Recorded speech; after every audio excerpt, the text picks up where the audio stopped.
But this is how conversations go between most of us. And it'll be interesting once we actually start. I mean, technically we already started, but I haven't done the intro portion.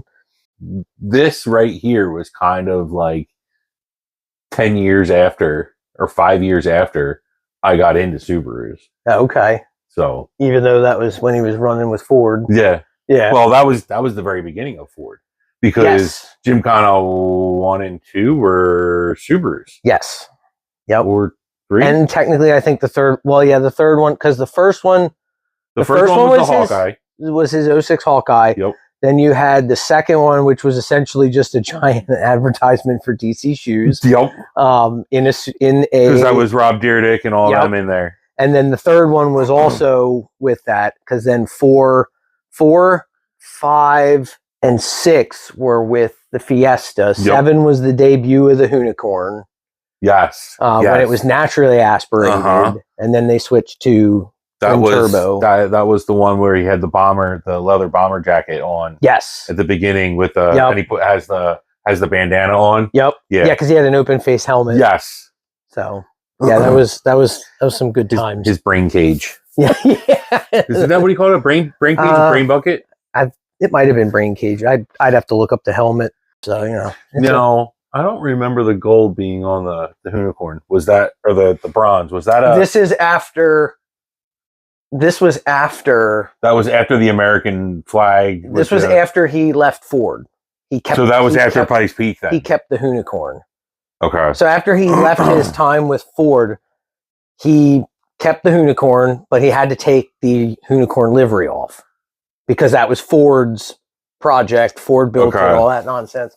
But it was the same car, so they just changed it, and then they did the 00. Yes. So, all right, guys. So we are getting started today. Got my friend Brad here with B-rad Vinyl Industries. We were just chit-chatting about some of the RC stuff here in the background. So if you guys have any questions, we'll definitely answer some about those. But yeah, we've got all our nice little backdrop here. I wanted to do a different episode. This episode's kind of more like I guess you could call it like a lounge or an afternoon with friends, right? Not going to sit behind the desk today. Not going to, go off on some tangents or whatever. Well, I don't know. Tangents are probably not. Never. We don't ever do that. Yeah. Tangents don't happen. That's how most car meets and end up between most of us. Yeah.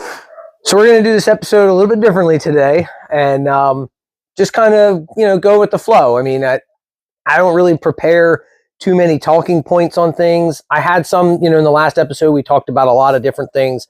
We talked about goals for Drop a Gear. We talked about goals for the channel, all that good stuff, why, being a member is important. But first, today's episode is sponsored by W Energy. If you guys remember, W Energy is our energy drink provider. They provide us with a jitterless energy blend. It has no fillers. It has no weird ingredients or anything like that.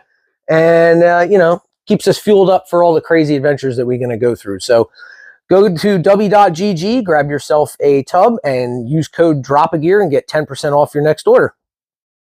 So, like I said, I don't really have any talking points for today. We've been kind of tossing some things back and forth. I didn't really prepare anything. So, and he said he's got some questions for me, but we didn't share anything. So this is literally going to all be off the cuff. It's going to be entertaining. Surprise. Wah, wah. But, the first thing I want to point out is that you got on a very neat shirt. I do. That kind of looks like our Busa RXR Vivio t-shirt. So maybe if you guys have been following the channel, or if you're new, or if you've only been tuning in on the podcast, we have some K cars, and both of them right now are kind of broken. If you don't break them, have you actually driven them? I mean, that's true. I mean, the bane of all, I think every car enthusiast has at least one project car that sits on jack stands for a long time. But we're hoping to not keep ours on jack stands this year.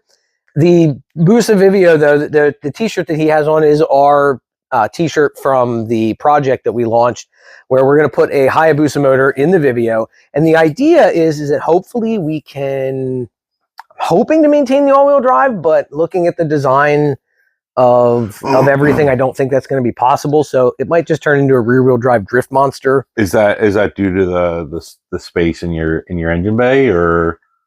So the way I was looking at it, so the Hayabusa motor is going to sit in the front just like it normally does. Yep. The transmission you keep with the Hayabusa motor, and basically instead of it having a chain drive sprocket to drive a chain out the back, there's an adapter that you put on there to make it a slip yoke for a drive shaft. Okay. Now, what this means though is that the Hayabusa motor, instead of being mounted on the bike, like a transverse bike engine, the way that it is, and having the gear come kit out the is side. actually designed to turn the motor 90 so that the output of the drive of the transmission goes straight out the back. Like a normal front wheel drive vehicle. Right, with rear wheel drive. So you would then convert it to rear wheel drive and all that stuff, which isn't a big deal. The motor will fit. Yeah. I think the last time I did the dimensions, the motor will fit either, long ways front to back or even transverse side to side. The issue is if I mount it like the current motor, I have to basically create almost like a change of direction off of there to get the front wheel drive. To get the rear wheel drive. Oh, because it's going to be spinning. The output sprocket or output shaft is going to be spinning essentially on the side of the engine rather than at the rear. Yeah. There's not really a lot of room to put anything in the front. I'm almost thinking, as crazy as it sounds, I might have to look at putting in like an old Volvo or the Audi Haldex system and mount something in there where we can drive something off of the front of it into the Haldex system, and then that'll get us the front to rear split. But I don't know if something like that's really going to be able to handle 200 horsepower. I mean, it should, because coming from an Audi. But what you have in there now is that there's just no way to adapt. So right now it's a standard 5-speed transmission. No, I'm saying because that is an all-wheel. The black one's all-wheel drive, correct? They're both all-wheel drive. Are they both? Okay. Yeah, both of the Vivios are all-wheel drive. It's a transverse mounted standard front-wheel drive style setup.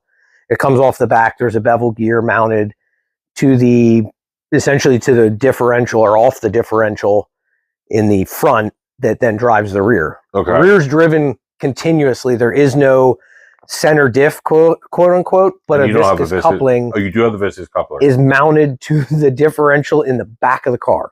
It's literally part of the drive shaft. Interesting. So it's drive shaft, viscous coupling, rear differential. Interesting. Okay. So I want to keep it all-wheel drive. I mean, I don't blame you. I mean, what is that? 200 horsepower out of a Busa motor? I think stock was like 2 to maybe 220. I'm sure somebody in here knows more than me. Please comment below. Let me know how much power I'm going to be shoving into this thing, because 65 horsepower right now is not a lot, but it's enough. Well, also down one hole. Well, because both of them burnt a valve. Yeah. So the black one burnt a valve. I was driving it to work. I still daily it, or I did, and I was just driving down 22 up near Lebanon, and this stupid motor, it driving normal, and it popped, and then it sounded like an actual Boxer Subaru, and I was like, something's not right here. Sounds good, but it doesn't sound right. Yeah, so that was definitely an interesting time.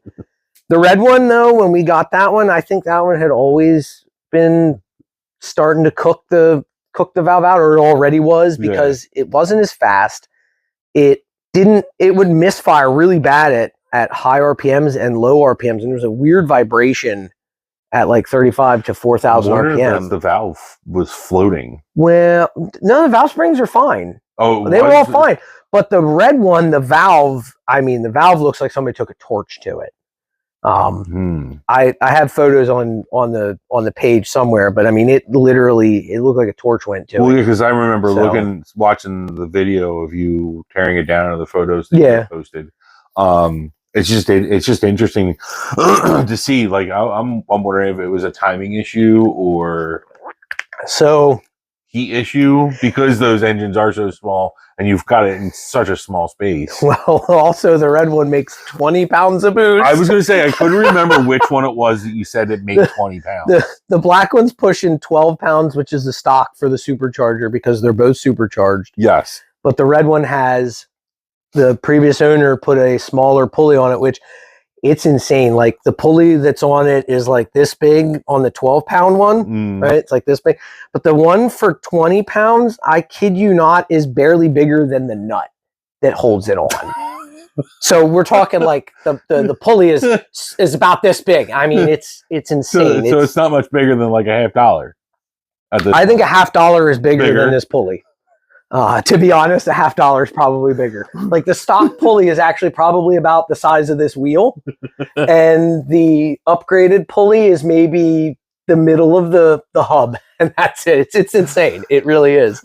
Just to think that, like, you know, we all watch Cletus McFarlane, yeah, like, and seeing, you know, the Blazer with you know, a pulley this big driving a freaking supercharger, and then you're talking about a supercharger and you're talking about a wheel, you know, the size of $50, like that I could probably palm in my whole hand. You'd never know it was there. Yeah, the supercharger is actually probably. Is it a single scroll or is it? No, it's a Roots type. Is it a Roots type? It's a Roots type. And it's only, when I was looking at it, I think it's only a 2-lobe. Okay. So it's not any of the like newer style or any of like the corkscrew types or anything like that, but it is a Roots style blower. It's an AMR.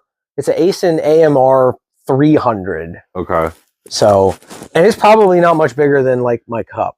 Like it's probably about this big. Well, see, I don't think I've ever actually seen under the hood except until you started tearing stuff apart. Yeah, you can't really see that thing because it's hidden behind the grill. That's that's right. It was hidden behind the grill. That's right. And Subaru, in their infinite wisdom, when they put that car together, thought, let's bolt the supercharger to the motor mount, and then let's bolt the motor mount to not only the block but the head as well. Those cars were designed to be commuters in the city and chucked into the trash when they die. Yeah, that too. So they were key cars. You know, they just weren't. They weren't that thing that, you know, was heavily designed. It's, you know, they were all intents and purposes consumable products. Oh yeah, because over in Japan, if you took care of it, I mean, somebody could get 300,000 kilometers or more out of those, and all they would do would drive to work, and it takes up hardly any space. It's got a motorcycle engine in it, more or less. I mean, because they're 600 cc, 660 they're limited to 660 cc's max size. So almost every single one of them is like 658, 659. Well, right on the money. Well, but that's also like our cars, like your WRX rally car, my Forester XT, even though it's rated as marketed as a 2.5. When you look at the actual specs, it's not a 2.5. Yeah, they're always underrated based, you know, just for, you know, simplicity's sake. But it's just because it's easier to say it's a 2 liter than a 1.987 or whatever it is. It's a 2495. Yeah, so yeah, it was always interesting. But yeah, so hopefully we can put this Busa motor in this thing because it's going to be a lot of fun. So we did design these t-shirts. Brad's actually the designer. He did the logo that's on the back, which if you're watching, I'll put a little image of that here, right there. And, but yeah, so he designed that for us. It was really cool. I really liked it. It kind of gives that, because that's Mount Fiji in the background, I believe. Yes, that is Mount Fiji. Mount Fiji with the red sun, you know, with the white background. It kind of look like, you know, the rising sun, the Japanese rising sun. Yep. And with Mount Fiji, it was thrown together with a couple different elements just to, you know, make a simple yet hopefully iconic design that, you know, you can rock while blasting around the autocross track in this thing. Yeah, it's going to be fun. Well, and maybe we'll use it for hill climb. Hey, it'll be really fun because, you know, if you guys are familiar, anybody's familiar with the East Coast in Pennsylvania, we have the Reading Hill Climb, and they also have the Duryea Hill Climb. One, I always get it confused. It's the spring, early summer, I think, is the Reading Hill Climb, and then in the fall is the Duryea Hill Climb. So like they call one of them the Pagoda Hill Climb, and then one of them Duryea because it's on Duryea Hill. Are they both on the same exact start point? The difference is the ending point, and I always get these two confused. Okay. The one in the spring, right at the top of where the pagoda is, which is why I believe that's why they call it the Pagoda Hill Climb.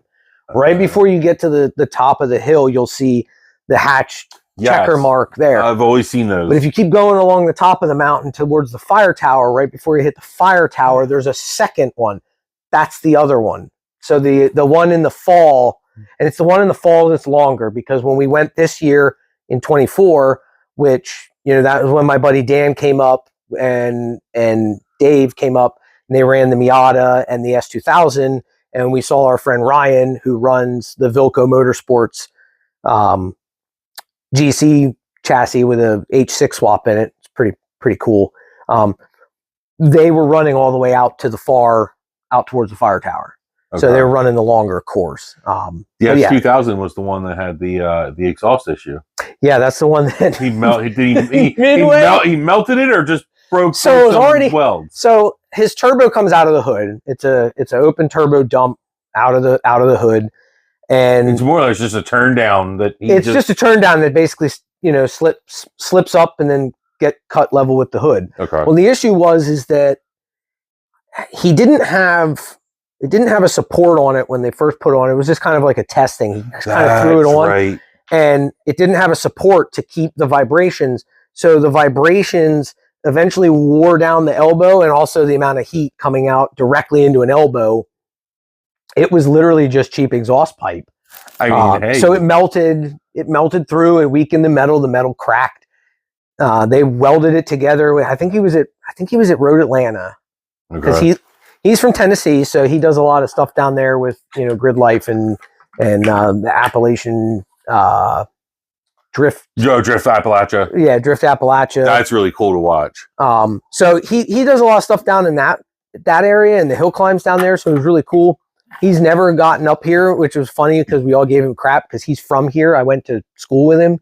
So all these years of racing, and he never came back up here. But, you know, sorry, Dan, you know, you'll just have to keep coming up every year, man. When you live down in the mountains, I mean, hey, why do you want to leave? Exactly. No, I don't blame it. But yeah, so it broke after one of his runs, and I was like, well, dude, I have a welder at the house. Let's just run it to the house. It was raining on and off all day, so it was perfect timing. There was a rain delay. So we ran back to the house. I couldn't find my welding mask. So we were doing, as my one friend would call it, the safety squints. So we would just like squint, like put the oh, okay, yep. So we got it. I mean, we popcorned the hell out of this thing back to normal. But he finished out the rest of the event with it, and I think his buddy's still working, or either he has it now, but he has a full, nice seam welded titanium one that his friend is making. So he's gonna have a nice crisp thing. Something proper. Something proper that'll handle the heat. hopefully with a support this time. Maybe. Maybe. I mean, if it's done in time. Yeah. Well, I mean, it's the off season now, so I'm sure he has plenty of time. Come on, which one of us does not procrastinate everything to the last minute? I mean, well, the last episode of this, I was up until 1 a.m. Editing with all the technical difficulties that we had with it. So if you were watching that one, you would have saw the audio got out of sync and the camera died, like literally after I said your memberships help upgrade our equipment. The camera's like dead. So I mean, hey, if you don't have some sort of technical difficulty, are you really that passionate about it? Yeah, well, because then you go, Now what do I do? You do the sigh, and you're like, all right, well, let's fix this. And you have to collect your thoughts, especially on something like this, because I don't script any of it. No. So I am like midway through going, crap, where was I with this? What was I talking about? And I found out in post edit that where I tried to pick back up of was actually 10 minutes prior. So that's how slow to upgrade or update my own brain and processing was where I was at. So hey, I got to tell you, like, you know, seeing some of the videos that get put out on the internet and hearing you talk about some of the stuff, I won't say that I would never be able to do it, but it's definitely something that is a skill and a talent. And a lot of these guys, I don't think, get the recognition for the things they put out. Like, just to see doing some of the stuff I've tried, and to then you know watch a Hoonigan, like a Gymkhana. like Gymkhana, and it's even some of their episodes where, you know, they do the cuts and the jumps and and then they'll do like the pretty B-roll. Yeah. And you know, they put in all this effort with the After Effects and all the jumps and the cuts and transitions and stuff, and you're just like sometimes even when they've like been walking through the office, and yeah, because now I know what the timeline looks like, and I'm looking at the timeline as they're walking by, and I'm more paying attention to what's on the computer screen than what they're actually trying to tell you to look at or trying to direct your attention to. And I'm like, whoa, look at all those clips. Why is that so chopped up? And then, you know, 3 weeks later, then you get to see the video that they're actually working on. You're like, yo, that's actually sick. Yeah. Well, that was always one of my favorite things with their stuff, especially like Daily Transmission.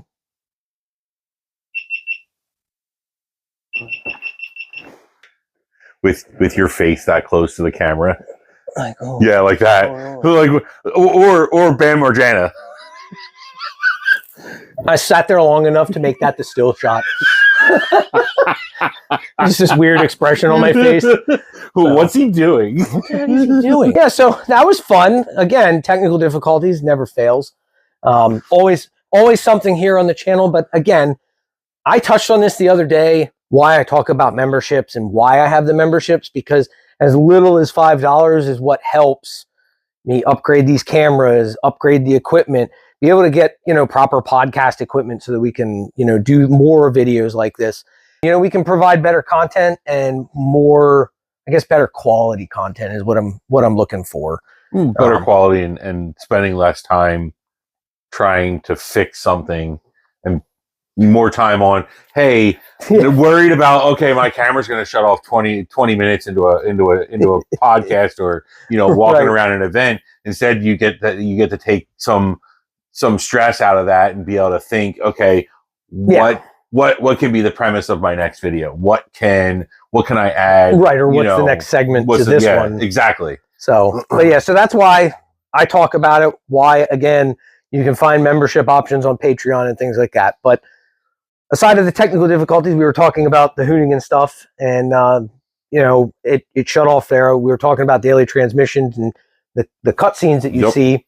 And that was always my favorite thing about it, was just the fact that, like, you know, Hurt would walk through the office. You see these guys working on this stuff. And then he'd step outside. And some of my favorite things was the fact that you would see them shooting the B-roll film when Hurt would walk outside to tell him about it, as if it was the beginning of the video. And you're like, they're already halfway done. And then I came to find out later that sometimes the whole day was 2, maybe 3 episodes of daily transmission in one day. Yeah. So that's the kind of stuff that, like, legitimately is something I would love to be able to do with this channel. Now, obviously, it needs to be more than just me. And again, that's where memberships come in. So, but yeah, that was always something that I thought was really cool, was seeing that. And there was even a few times where they would actually start the episode watching I was trying to think of the words, watching their time, you know, like, why it would be like, it would pan out from the timeline of them working. Yeah. And then they would like talk to Zach, or they would talk to Hurt, or who was the other one that they had in the very beginning? I forget. I can't remember what his name was. They had a couple people in the early days that were kind of in and out. But they would pan out of the timeline. They'd be like, "What you working on?" And we're like, "Oh, just just this video." And and then like you said, they would walk out and they'd be shooting B-roll. That's really where I need to learn more, because I want to put out videos. I still need to learn more. But I do a lot of this. I pan across things, putting out vinyl and stuff like that, because it's not that I don't want to do it. It's I don't know what I'm doing, and I'm not just going to go ask somebody, because I've got to put it into practice. I've got to see it done and then fiddle with it later. I've got to, because I've got to feel what it looks like, what it looks like on the back end, and then play with it and go, okay, well, this is what I was envisioning in my head while I was doing it. I'm the same way. Like, I'll be out filming something, and I only have 2 cameras. I have this GoPro, and I have one other GoPro, and then I have my phone. Yeah. So I only have essentially 2, on a good day, 3 cameras. But the footage from a GoPro and the footage from a phone are not the same. No. So the issue is I try to use my GoPro for all of the really nice stuff, the action shots. I'll take photos and stuff with my phone, but boy, we're having all sorts of fun. Did it just shut off again? Yeah, it just stopped recording. Is it trying to tell us that it doesn't like us talking to it? I think what it's trying to tell me is that I need actual podcast equipment. The video aspect of this podcast might just end, and this podcast might might turn into an audio only podcast, especially if that camera shuts off one more time. So just remember what we look like. Yeah, and we'll leave a nice image up on the screen. Yeah, we'll just put a still image up. Play good old placeholder. Yeah. we don't change our looks, throughout the podcast. So. Yeah, we're still just sitting on the couch, shooting the breeze. But yeah, so it's been and see, this is the other fun thing about some of these things, and this is one of the things that frustrates me. I kind of remember where we were before the camera decided to have issue number 3 in this podcast, which ironically, this is now a record, because last night was 2. So now we're up to 3. It's okay. I know it's me. I understand. It's me that's causing issues. I don't think so. I have these special brainwaves, Special brainwaves. But no, we were talking about like shooting the different shots and stuff. I like doing the same thing where like I can pan across stuff and I can kind of get that really cool shot. The problem is while I'm doing that, I need footage elsewhere. I need something else happening. Like we were at Boxer Fest this past year, and I only got to run into you twice, if that, and it was always at the booth, because I don't ever leave the booth because everyone wants to talk to me at Boxer Fest. Yeah, we are nonstop going at our vinyl booth at Boxer Fest, and Boxer Fest is one of our biggest shows, and everyone, my business partner, Devin, has literally yelled at me to walk away from the booth, even though he also says, do not walk away from the booth because people want to talk to you. So don't disappear. But, at the same time, he's like, hey, go take 5 minutes, go walk away, go do something. Yeah. Because I'm there talking to people, because everyone wants to talk to me, because I'm B-rad. They want to ask the questions that I haven't either trained or taught, Devin, Becca, Tony, and any of the other people that help and work in the booth. I haven't quite taught them those answers to the questions that most people have about vinyl. Yeah. So yeah, and that was my problem this year. Was trying to run around. Oh, you were running around all I all didn't day. sit down all day. I mean, we stood in line. So how long did you stand in line to meet Travis and Ree? Oh man, we went in the morning. Oh, you did? We went for the morning session, okay, because I wanted to catch all of the Gymkhana stuff. So I knew I needed to get there early. I think we were in that line for maybe an hour. No, was it? And that was when I ran each person, or no? It was a line just to get to the table. Okay, and then you just kind of went down the line. Yeah, and that was when we ran into Josh Hall, aka Stripper Josh from Channel 199, Trevor Piranha, and Jim York. Oh, so Trevor Piranha was there. Okay. He was filming. It was back when, remember when his arm was in the cast, and they were making fun of him all the time. They're like, "Hey, Trevor, you got a question?" Funny. Yeah, it was around that time. Okay. So he was walking around like this all day with a camera in one hand and his arm in a cast. And that was when I actually helped Josh with the Brat. Yeah. Getting it, because it had dual exhaust on it. It had the regular like open pipe exhaust stuff, and then they had a different exhaust on it. Or I guess technically they had no exhaust and then an exhaust on it, because Travis actually runs that Brat around in his neighborhood. Yeah. So he has an exhaust on it, so it's semi-quiet. So we were actually helping take that off, which I have footage of that somewhere. It basically is just a GoPro sitting in the bed of the truck, and you see me like down in there, and we're talking back and forth. Push that exhaust up. Yeah. Tighten that strap. Okay. Oh boy. Set this down. Yeah. All right. Yeah. More? Yeah, as tight as you can get it. But it was a good time. So, you know, and Josh actually follows the channel. So, you know, I think that's actually really cool. Oh, yeah. And we talked about some of his projects and his K car. He came over and looked at the video. Look at this thing. Yeah. But I'm turning this one into a hill climb car. Stop. So. How do you even put like a cage in something? So I've been talking with Billy Petro at Broken Motorsports, and I think he might try and help me. If not, we're gonna rip out the whole interior and put a cage in it. I mean, I guess you got the headroom though. Yeah. So it was pretty interesting. I'm still trying to see if you guys ever want to, you know, as soon as I get this thing fixed, if you guys are paying attention and listening to the podcast, I'm ready to come down at any time and jump that Vivio. I told you at Boxerfest, I will jump shit, and we will do it. Try and convince him to have us bring our car down and jump some stuff down at Pastrana Land. I mean, we're always down for more friends to jump shit. Well, I got a little tiny K car that I'm not afraid to jump stuff with. I don't care. It'll be fun. What's funny is I was actually watching a Channel 199 video the other day, and I forget who it was that came down.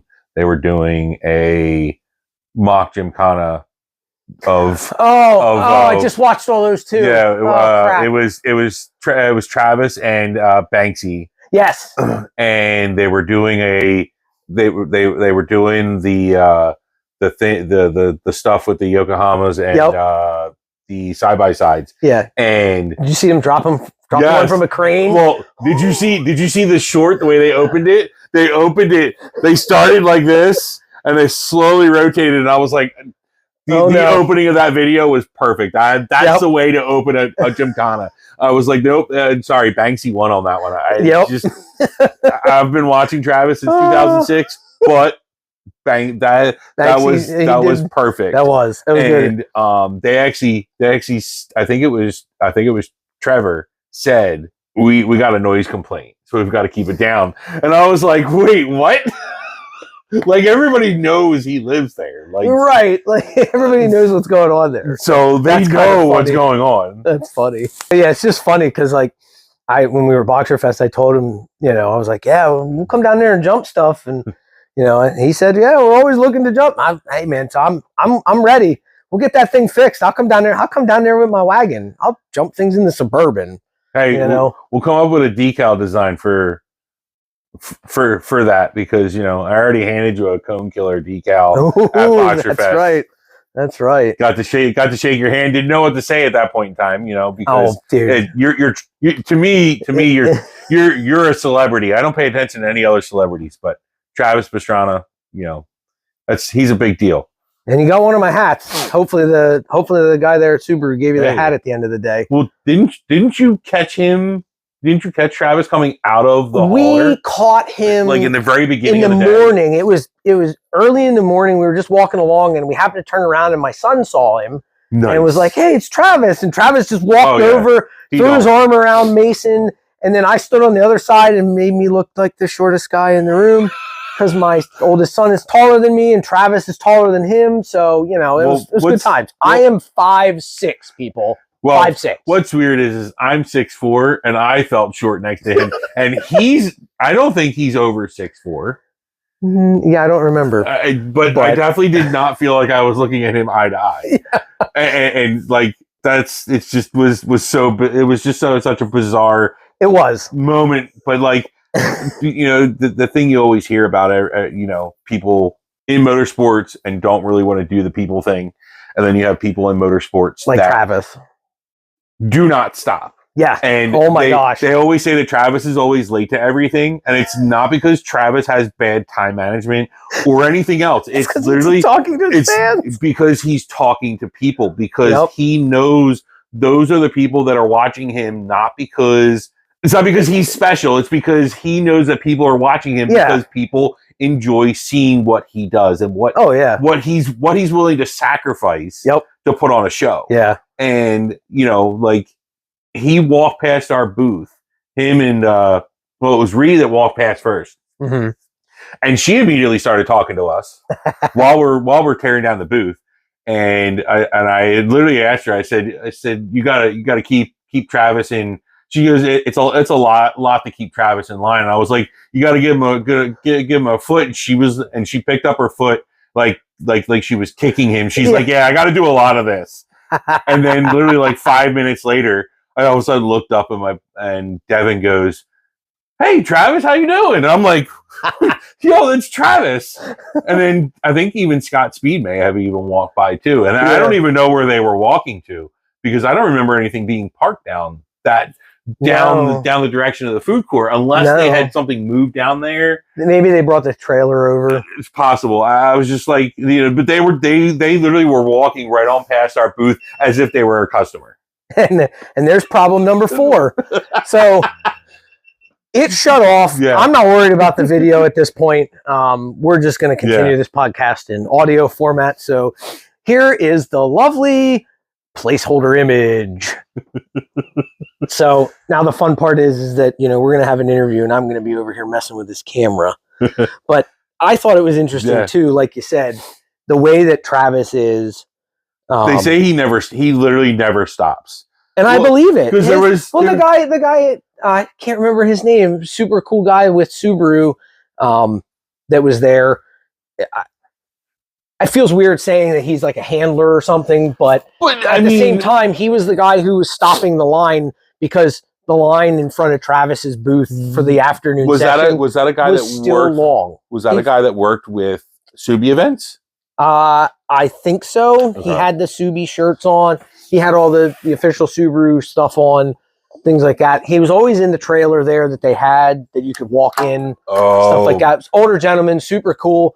He was the one that I gave the hat to, and I was like, I was going to try and give this to Travis. He goes, I can give it to him, and I was like, I'd appreciate that. So a lot of the people that work those events are in it for the passion. No, you always have bad eggs.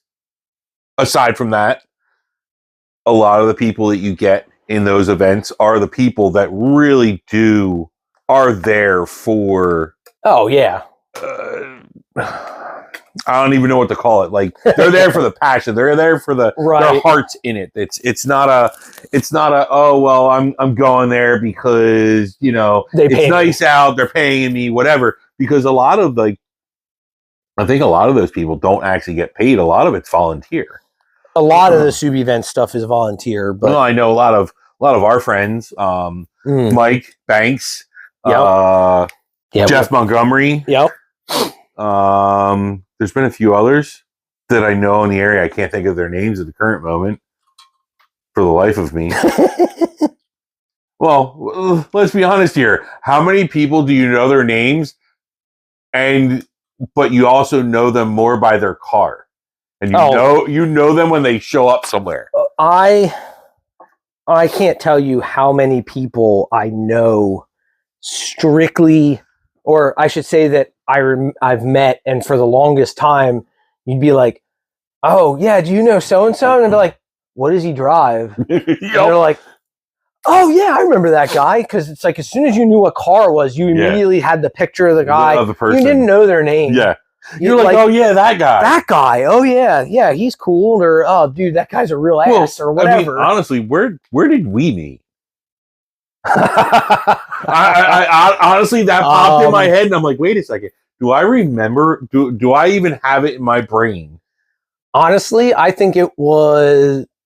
I mean, what I remember, my first interaction was I saw a post of a silver WRX that you had in doing vinyl on, and I think you were just doing a windshield banner. Okay, something really super simple because I was in the market for vinyl stuff, and I was looking up things, and I have another friend who has been doing vinyl for 20 plus years, and he's just super busy, and a lot of respect to him, but I was like, man, I need to get some stuff done. And I happened to see that, and I was like, I'm gonna check that out. Oh shit, he's 10 minutes from me. I'm gonna check this out. And then we didn't actually meet first. We met through a transaction. Through a transaction. I mean, hey, you came to my house out in the middle of the woods, and you were like, man, am I gonna die today? I was carrying.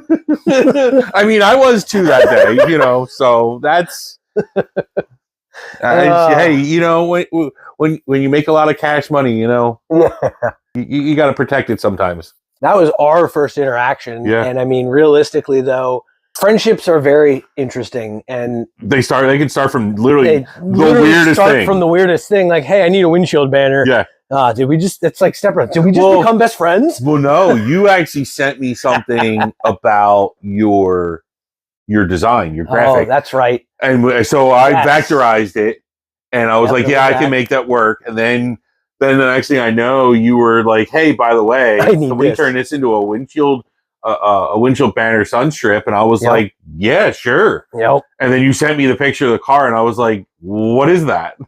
Yeah, because I had never seen one before. But so realistically, it still started with a car. It did. It literally did. I mean, it started with drop a gear. It did. It did. But and that's why though.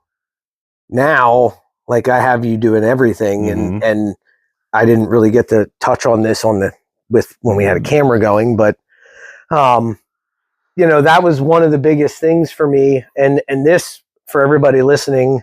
And now watching the place filler picture, this is exactly what I mean when I talk about there's a reason why being a member or being part of my brand matters, because if you're a part of it, I want to give back to those who are supporting me. So, Brad supports me by getting me the vinyls and getting things put on the car. Like I have him working up. Right now, I have him working up essentially the rolling canvas of my Suburban. I have a lot of red X's across things I need removed from those windows. I've started putting red X's. Yeah, so we're in the process of redesigning that so that the vehicle can be seen more to help get more people to find us and things like that, because we're chasing. Honestly, I'm chasing algorithms at this point. And that's one thing that I don't like.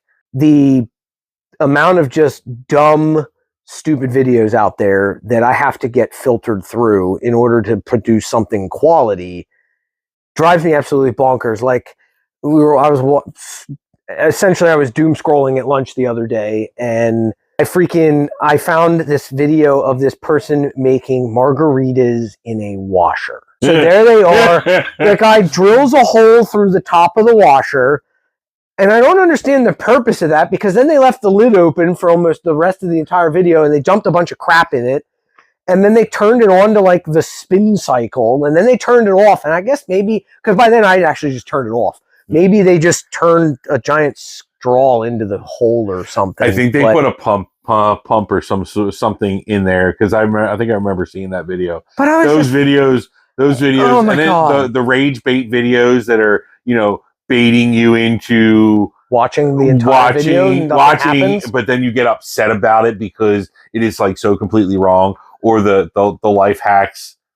I can remember the most recent ones they make a sneaker out of a plastic bag and French fries, and then they made like their own little ketchup packet and everything. And I'm like, and then they tied up the bag with headphones and stuff. And I'm like, what is the point? And it says like, and it was called like, well, it was called like a life hack or like fashion or something. I'm like, for who? Yeah, exactly. Like, I'm not. I don't need to. I don't need to combine my leftover lunch with my shoes. Yeah, exactly. It's not really a thing. I really don't want to eat with my feet. And I don't understand, like, I understand why these videos exist, and it's because they're trying to get the likes and the followers to get their page noticed more, and it's working, but it's working because people are looking at it for the wrong wrong they're reasons. looking for the wrong reasons, and that's okay. That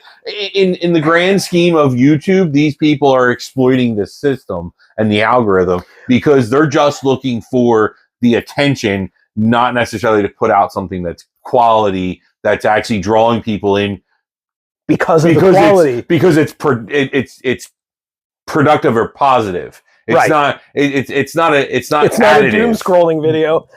Well, I mean, it goes into like the whole TikTok and videos that take your interest really, really quick, but don't actually give you anything additive to your life. Yeah, which I had a TikTok when we first started the channel because I was like, I need to be on the latest and greatest social media platforms and things like that. But I honestly, I hate TikTok. I hate its platform. I hate the algorithms. I hate the editing. All of the songs in there is music that I just don't feel I want to put any of my content to. And I was like, you know what? I'm just done. So, I mean, there's a TikTok out there for dropping gear. You ain't going to find much on it. Hey, the only soundtrack that you need for anything that is car related. Oh God. Is the soundtrack from Tokyo Drift. Oh, I mean, yeah, we're gonna be like, what? And then yes. Well, Mustang Nismo, the Barracudas. What's the I forget what the name of the other song is that plays while DK is, or not DK. Is it DK drifting? No, it's the other one. The guy that lost and loses his mind with the spiky bleach blonde hair. That's like orange. In the beginning, this is when he comes back and beats him, and he loses the car, the 370, or is it 370? Where they drift up the. Oh yes, is that the beginning? That's not the beginning. That's towards the end. When you started talking about the spiky blonde, I thought you were talking about the Viper and his Malibu.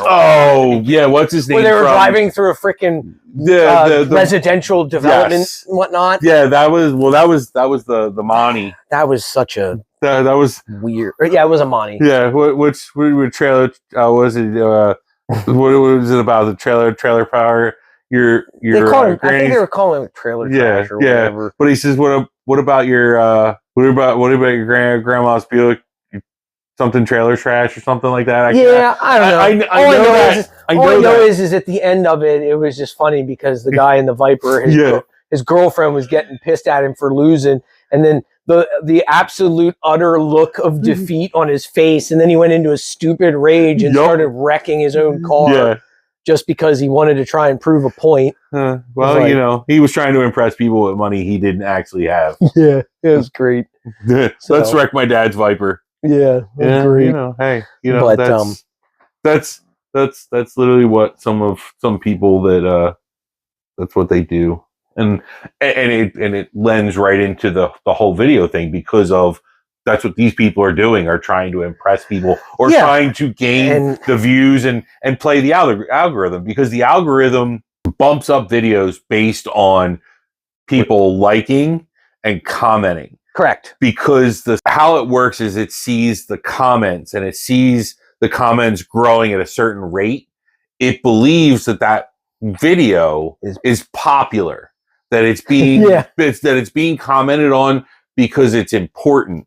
And so it continues to bump that video up to more people. And then not only bumps it up in popularity, but also then is distributing it. Redistributing it into more and more feeds, netting more reach, and then the likes start to climb, and then that also does it again. So it just is a compounding factor. Yeah, and that's the thing that drives me nuts about the whole thing is because it's like so the one video on our Instagram had the Vivio at a parking garage, and it was the sign on the wall said compact cars only. And I started with the camera at the compact cars only, and I just kind of walked backwards and brought the Vivio fully into the scene, right? And I can't remember the music that I put to it, but it was something just kind of short, catchy, whatever. And that video I posted as a reel on Instagram, and within 2 hours had over 1,500 views. It was the highest grossing view count on any of the videos that I ever did. Now, okay, great. That's going to, inflate my ego I was going to say, a little bit. Because then literally like 3 days later, I did a different video in the same kind of content, and it was just like 2. Yeah. And I'm like, what? So it has to do with the music. And that's part of it too. And unfortunately, and tags and I'm sorry. I do the simple ones. You say that. This is why I'm hoping that, as our membership climbs, and honestly, I'd like to I'm probably going to offer certain people who are members of the Patreon and stuff like that. If you guys have skill sets in some of these things, please let me know, because you know what?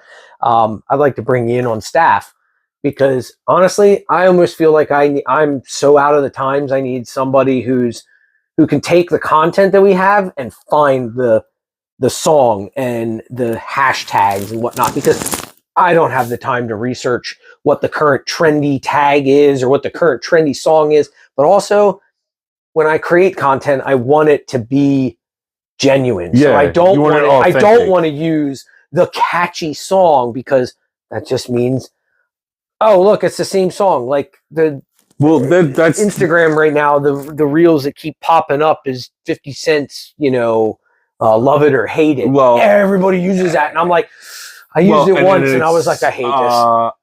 Apatia or whatever it is. I don't know half of those newer ones. It's a song. It's a song that's got this dance to it. Yeah. Okay. And I believe the girl's name is Rose or Rose, but she's Korean or she's of Asian descent. I know that, and it's a hugely popular song. Now, there's also twofold to the song choice. If you're not a full-fledged like editor and you're adding in your own DRM free, or is it DRM? No, it's royalty free. Yeah, which is funny you say that, because I have posted some of my videos that I use with my editing software that I have to pay a subscription to use, and it tells me that that I can do whatever and all that stuff. I'll put that stuff on Instagram, and it'll flag it and be like, hey, this is actually for this song. And then it attaches it to their channel and different things like that. And now it's nice, because at the same token, both Facebook and Instagram are like, hey, we're not dinging you for copyright. We're just letting you know, like, this is actually this artist. They're on here, and when their music is found, they want it to be known. But yet, technically, it's within my software where I'm paying for, and I'm told that it's DRM free, that it's royalty free and stuff, and it's like, whatever. But so there's another part to the whole algorithm, is you could net views and likes and comments based on, does the music actually fit the video? Yes.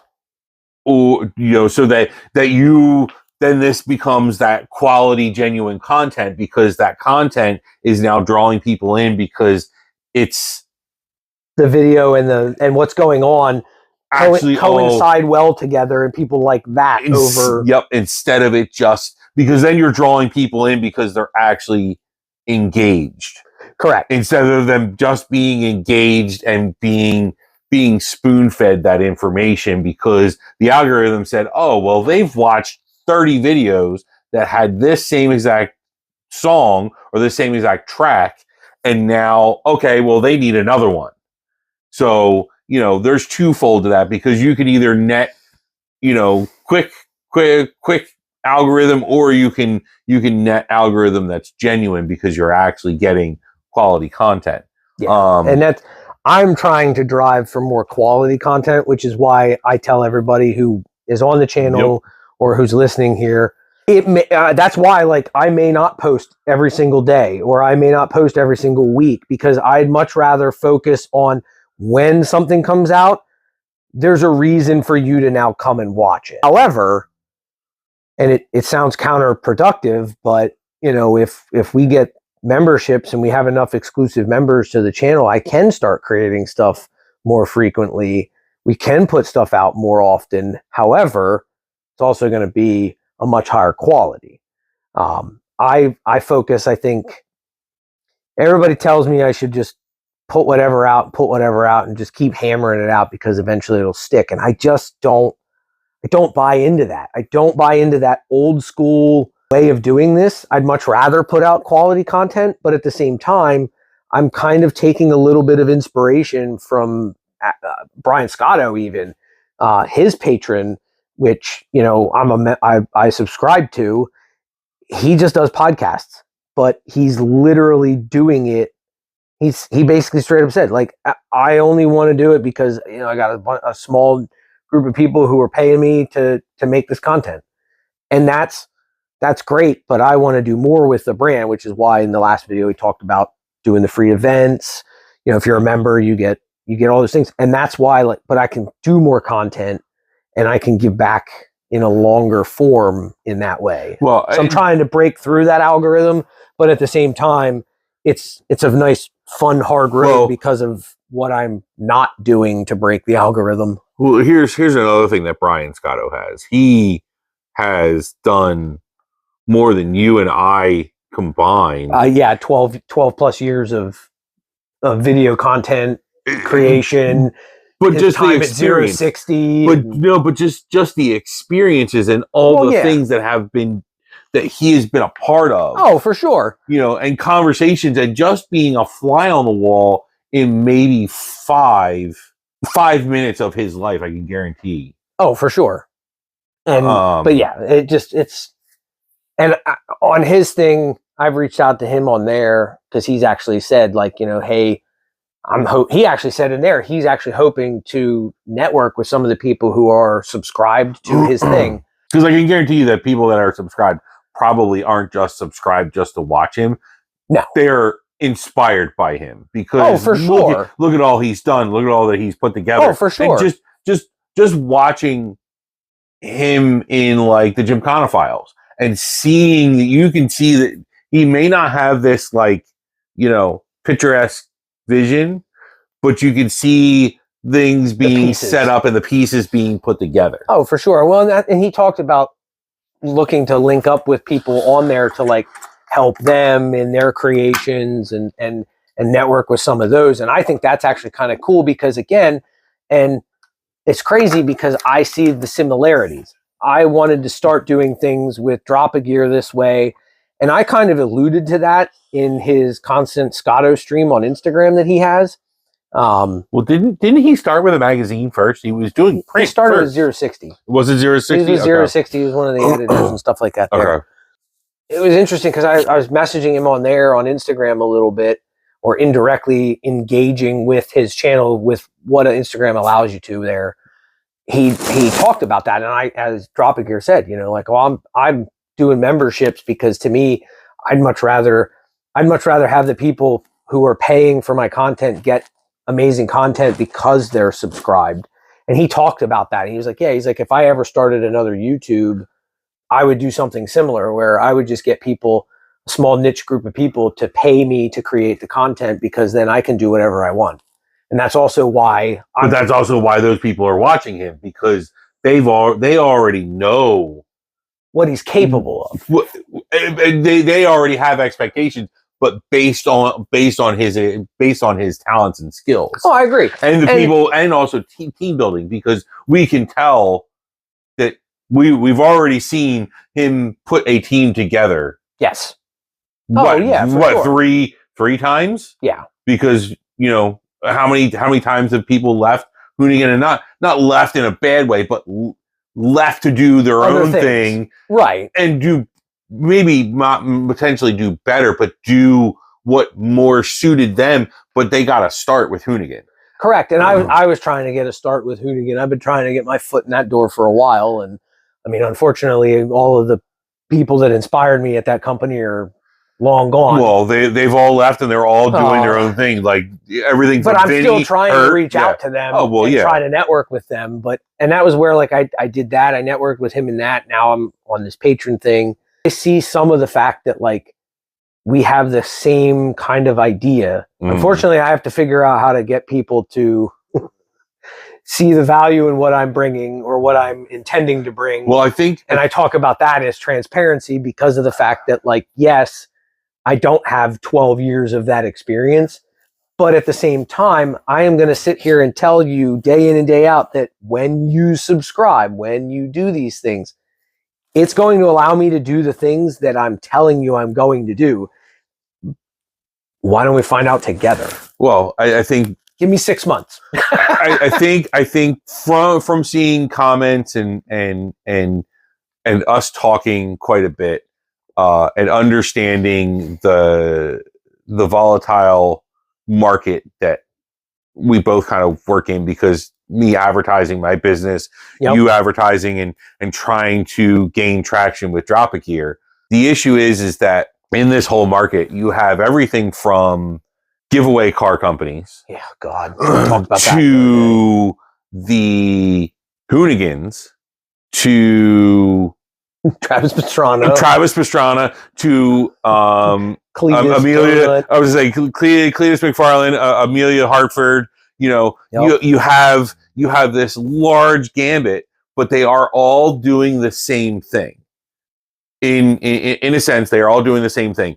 They are creating content, providing merch, and asking you to devote your time or money in some way to fund them, because they make money not only off of what you buy, but they also make money off of your time, because the amount of time that you watch their videos is actuated into ads. Correct. That, you know, play across your screen depending on if you have premium or not, premium YouTube or whatever platform. But then, you know, having a membership says, hey, this money is going directly to you. Give me better content, involve me in something. Correct. So it's a direct connection to you instead of just throwing stuff out there, hoping that enough people watch it so you can be monetized, and be ad revenued, and be able to gain money just from random people instead of there being this connected audience. Oh, for sure. And like a network on a TV, because that's what YouTube really is. Oh yeah. Is it's your channel instead of being the Discovery Channel or correct. You know. And the other thing too though is that these brands and these other creators, even like the ones that are doing stuff that have been around for a while, it's sponsors. Who sponsors Travis? Subaru, Black Rifle, Dixon. Let's see. There's another one. Yokohama, because Yokohama sent him a whole bunch of tires. I think Polaris. I'm pretty sure because he can't, because that's what he's always driving. Well, and he also can't call them certain things. Yes, because then they make him do push-ups. Oh yes. Because he says he'll say certain things like the first time or do it again or and it was a different whatever. He called it like a ski-doo and they were like, nope, push-ups. He's like, damn it. Yeah. So like they have the sponsors and that's great, but we're not there. And the reason we're not there is literally because I don't have 1.5 million followers. Let's be honest here. Like this is a big selling point to me. Is what, the Dubby? I Hydro blend? I want to know. No, just in general. Okay. Look at the minimal amount of ingredients. Oh yeah, absolutely. Compared to a Monster, Red Bull, whatever. Yeah. Like, I'm sorry, but these companies don't care about your health. They're literally just worried about selling you a product that's going to get you Correct. hooked to make you think that it's actually working for you. Correct. And I don't drink this on a daily basis or anything. I've tried it a few times, but I'm ADD and I'm hyper all the time. I think this whole podcast is ADD. This is probably like both of our brains at this point. It's just all the time, 2 a.m. But yes, but let's be honest here. Like, if we weren't this way, would we get the stuff done that we get done? Well, you're not wrong. And would we be in the positions we're in if No. we didn't have that drive to let's do this? Oh, let's do that. Oh, what about that? Oh, that didn't work. Let's try this. Let's back up, and it's like walking through a maze. It's like you just keep on trying new avenues. I mean, I've had to back up a few times with drop a gear, and it is what it is. Let's be honest. B-rad just hasn't been just a freaking yellow brick road. No, it doesn't like. I've heard some comments that people oh well I wish I had that, I wish I this, I wish this isn't fun and games. I don't think, and that's a good point, and that's something that wow, this late in the show maybe we'll have to put this forward up, but that's actually a good point. I'm actually shocked at the amount of even people that have commented on some of the stuff with drop a gear, how much, I don't want to say out of touch they are, but like, because I have a pretty good amount of fans that are pretty well versed in understanding that like this isn't easy, it's not cheap, and it does take a lot of time and effort. And I mean, let's be real. I mean,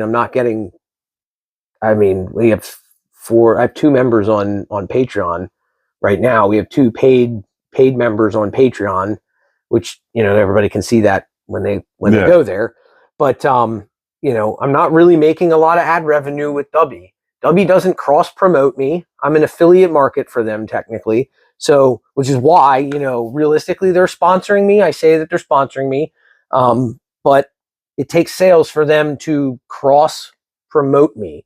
So again, hopefully at least 30 people try it once with the code, because that'll get Dubby to cross promote me. We're getting there. I think we've hit, I've hit 3 or 4 different referrals this week. So thank you to everybody who's been doing that and who's been listening and trying it out, because that is exactly how we get past some of those hurdles and we get to that next step.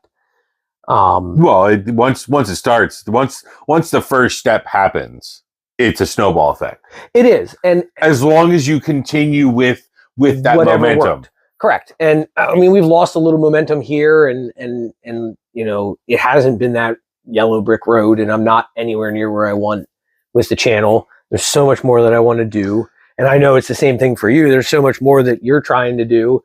And I think it's awesome because, I mean, when we first started doing stuff, you were just cutting vinyl, and now you're making my t-shirts. I mean, so, it's progression, and we're gonna get there.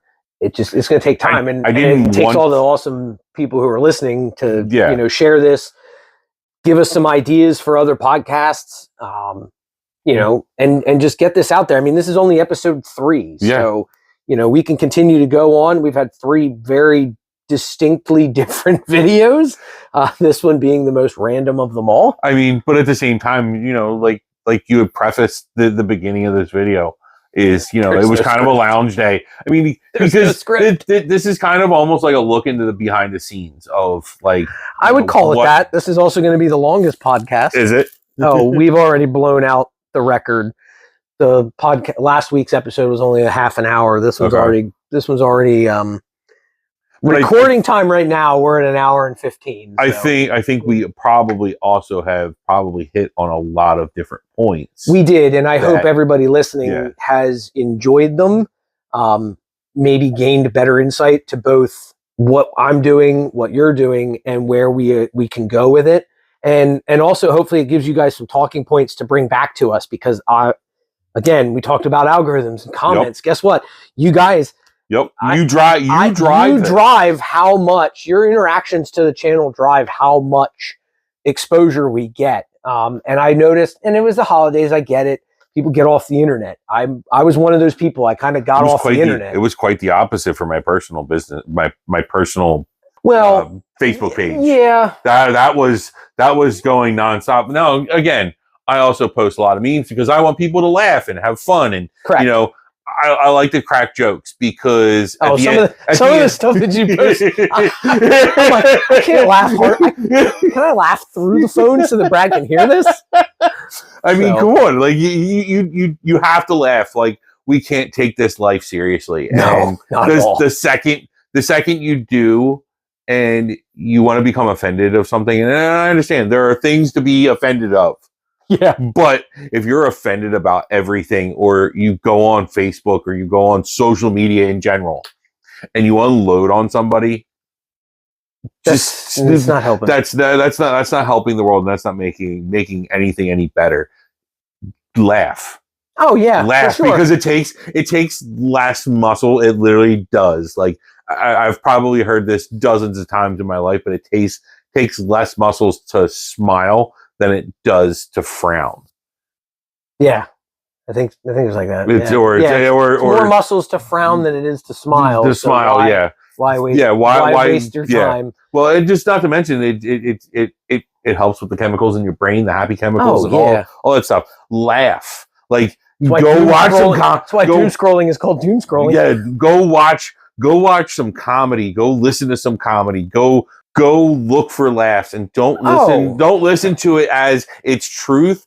Listen to a lot of comedy with it's funny because it's true, or it's partly true. It comes from experience, and it comes from real situations. And you know, my wife and I, we share funny things all the time with each other on Messenger, like throughout our day, because it's just like, sometimes it's like, today really sucks. Oh my God, I just want to go home and go to bed. And then it's like, oh, that's funny. Mm-hmm. And then you spend a couple minutes because you're like, oh, wow, I got to send something funny back. or you're laughing, and somebody you're working near, or you've walked past, they're like, what are you laughing? What are they laughing at? Oh, dude, you got to see this. Yeah. This is hilarious. Or they just are like sitting there like smirking, like, a friggin' idiot. And then, you know, before you know it, now everyone is it's contagious, and it literally you know, it's just so. But yeah, that's the thing. So, like, you know, I'm really hoping that everybody is enjoying what we've done. I know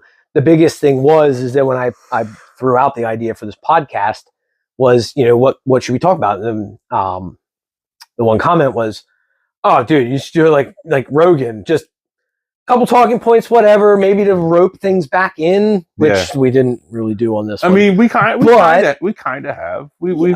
Technical difficulties made us go back to the topic that we were on. You know. But again, it was unscripted. We just kind of let it flow. Yeah. We go back and forth. We hit a topic. We come back to it. I gotta be honest with you. I really enjoy the architecture of Rogan's show. You know, and people can hate him, whatever. But again, the premise, you know, because it's not scripted. You know, he does have the things that he wants to approach with a guest.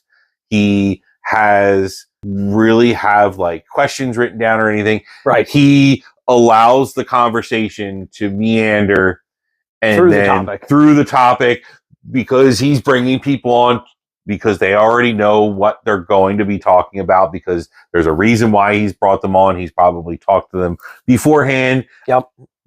But when his guest comes on, you can tell that there is no script. There's no like, hey, we're sticking to only this, or we're sticking to only that. And to also hear the things that that his experiences, how his life has gone, and then to also hear him be more well-versed in something that has nothing to do with comedy or acting or martial arts or whatever. And you hear this and you go, wow, I really need to change the amount of facets in my life that I am better at than, for me, vinyl. You know, vinyl motorsports, or not motorsports, but mechanical, you know, building and replacing and tearing stuff apart and trying to fix it. Like, that's what I'm good at, because I'm good with my hands. What about you? Like, I mean, I was a mechanic for 10 plus years. At one point, I had my own business as a mechanic. yes. So, it was a lot At one point, but we're saying at one point, but it's going to get back there. Well, it will eventually. It will. I'll be working on race cars, but Hey. it won't be the same as it was. Is it only going to be race cars? Is that the next next step? No, I mean, for drop a gear, obviously we have the race car that, the rally car that we're building.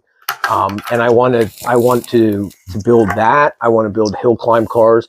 I want to build stuff with the followers and the viewers, that I can, we can do those kind of things. But I've essentially been learning this whole editing thing, all of this stuff, and I want to get better at it because I want to produce better content for my followers. Well, and it's also learning a new tool. It's learning a new and the editing software that I have. I've said this several times. This podcast is literally being edited on my cell phone because the computer that I have, literally sitting 5 feet from us, is so outdated and old and not set up for this kind of stuff. Actually, it's not that old. It's only computer world is probably considered old. It's 5 years old, but it's not designed for what I need to do. And so I need to upgrade it. Well, upgrading it costs half as much as a roll cage. Yeah. So I spent $1,000 and went from 12-year-old technology to within the last generation, the most recent generation, processor, RAM, and everything else. Yeah. And build, put my own computer together because that's what I went to school for. That's my expertise. But here I am talking about motorsports and talking about cars and talking about, vinyl and, so and my expertise was motorsports and communications, essentially, because of my military background. And so it's just kind of funny because now here I am doing content and podcasting. Yeah. This is a different thing. But it's communication. It is, but it's not what it's so anybody in communication knows that there's the different layers of communication. Yes.